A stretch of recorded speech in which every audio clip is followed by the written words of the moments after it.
Hi there. We're going to discuss briefly how to do the last component of the pre-incident plan, and that's to make sure that you get credit for going out there and PIPing a building. So we did batteries and bulbs just now in this PIP, and we are at the summary page here, and all the way over on the right is schedule an inspection. Click that. This is today. We did it today, so 7:23. Right, okay. Schedule time.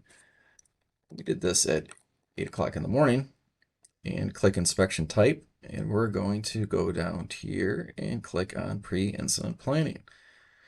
Complaint or review reason, PIP inspection, so we're going to pop in, and we are going to click on who did this inspection. You as the company officer, your engineer, your firefighters. We did this in engine 48, and we're doing it today saying that we're on the B shift, and we're going to click down here to engine 48. All right, so now we're going to schedule it. Over here, it's going to say that it is scheduled. So if we click this again, it is going to bring up what is the inspection platform. So this all looks kind of scary with all this different information in here. If we want to get this going, all we're going to need to do is click checklist. It's going to say this inspection has not been started. We're going to start the inspection.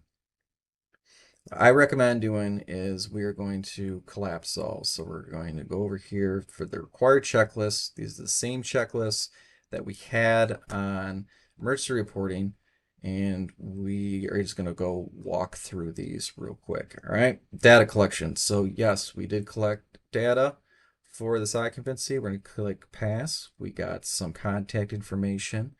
We clicked pass. We're going to go ahead and ID of any code issues, egregious code issues that we need to send to the fire marshal's office.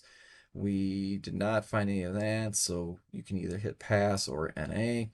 In additional training, this is just some pre-incident planning process stuff that we kind of can do in-house. So we're just going to click NA here. All right.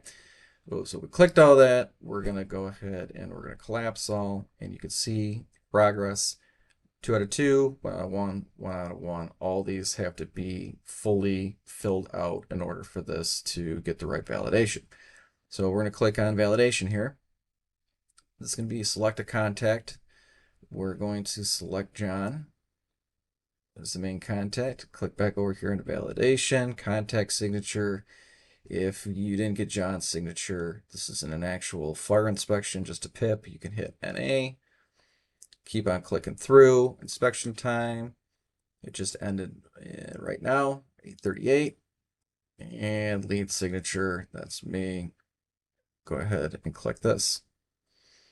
All right. So going back over to validation here, all done. We're going to go ahead and lock and exit the inspection. And that's it. And what this does is this gives us the ability to get into this system at the end of the month if the battalion chiefs request it and see who's doing PIPs, who's not. And that's a way that we can just ensure accountability. Pretty straightforward. Any issues, reach out, let us know. Thank you.